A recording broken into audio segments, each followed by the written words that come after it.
আজকে আমাদের বাড়ির ছানাপোনাদের নিয়ে যাব একটু বাইরে খেতে, তাই সবার আনন্দ। রেডি হয়ে গাড়ির অপেক্ষায় ছিলাম, আর উপরে কি সুন্দর গাছের মধ্যে কোকিলে ডাকতেছিল।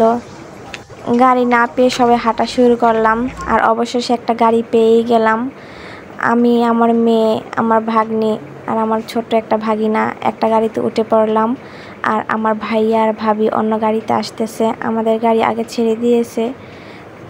ঈদের পর বাড়িতে আসার পর আর কোথাও যাওয়া হয় নাই, কারণ এই গরমে তো অবস্থা একেবারেই খারাপ, কোথাও যাওয়ার মতো আর ইচ্ছা ছিল না।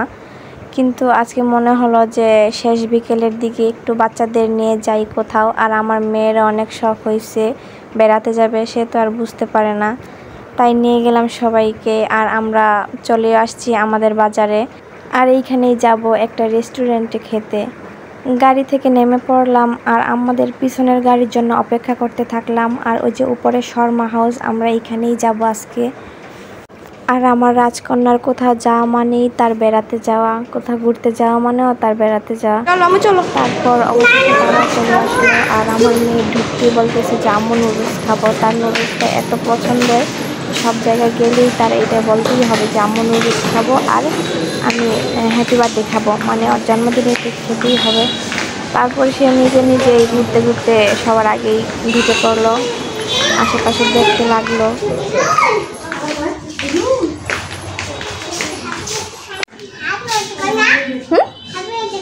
আছে, তুমি ওইখানে চলো, তুমি এখানে আগে আগে এসে বসে রইছো। চলো, বেলুন দিব, চলো দিব, আসো।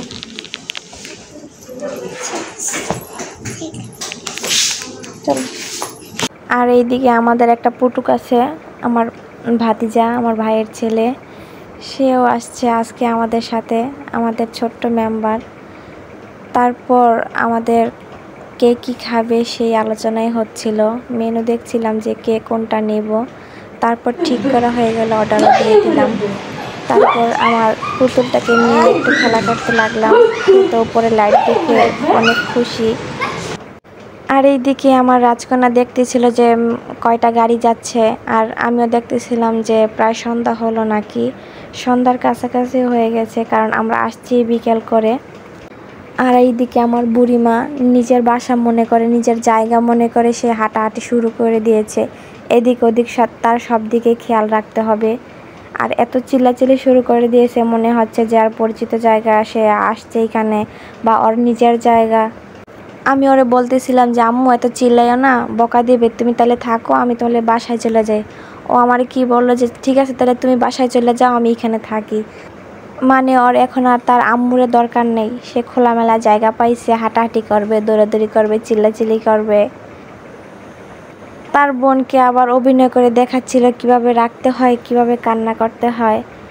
আর এইদিকে আমাদের খাবারও চলে আসলো। প্রথমে লাচ্ছি নিয়ে আসছিল গরমের মধ্যে, আগে লাচ্ছিটাই ট্রাই করব। তারপর ফ্রাইড রাইস নিয়ে আসলো। আমাদের ফ্যামিলি প্যাকেজটা অর্ডার দিয়েছিলাম, যেহেতু আমরা সবাই গিয়েছি একসাথে। ফ্যামিলি প্যাকেজটাই ভালো হয়েছে আমাদের জন্য, কারণ সবাই এই গরমের মধ্যে ওইরকম কিছু খাইতেও পারি না, যতটুকু খাইছি মনে হয়েছে যে অতটুকুই অনেক বেশি।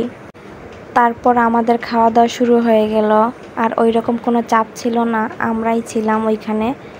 আর খাবারগুলো ভালো ছিল, তাই বাসার জন্য কিছু পার্সেলও নিয়ে নিলাম। আর এইদিকে আমার মা আগে আগে নিচে নেমে গেছে, তারপর আবার তার মাকে হেল্প করতে আসছে। তারপর আমরা গাড়ি খুঁজে একটা গাড়িতে উঠে পড়লাম বাসার উদ্দেশ্যে। আর রাতের বেলা ভিউটা অনেক সুন্দরই আসছে, ভালো লাগে, ঠান্ডা ঠান্ডা আবহাওয়া, কারণ সারাদিন তো যেই গরম, মানুষের যে অবস্থা। আজকের ভিডিও এই পর্যন্তই, দেখা হচ্ছে আবার অন্য কোনো ভিডিওতে। আল্লাহ হাফেজ।